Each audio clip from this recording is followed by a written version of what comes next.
Hey guys, today I'm going to show you how to do a science experiment.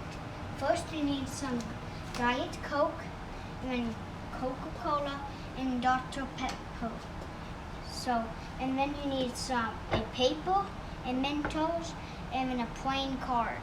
And I'm going to show you how to do an experiment outside, so let's go. First we're going to try the Coca-Cola. Here we go.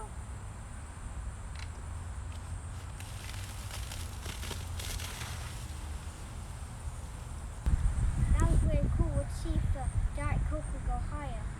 Ready?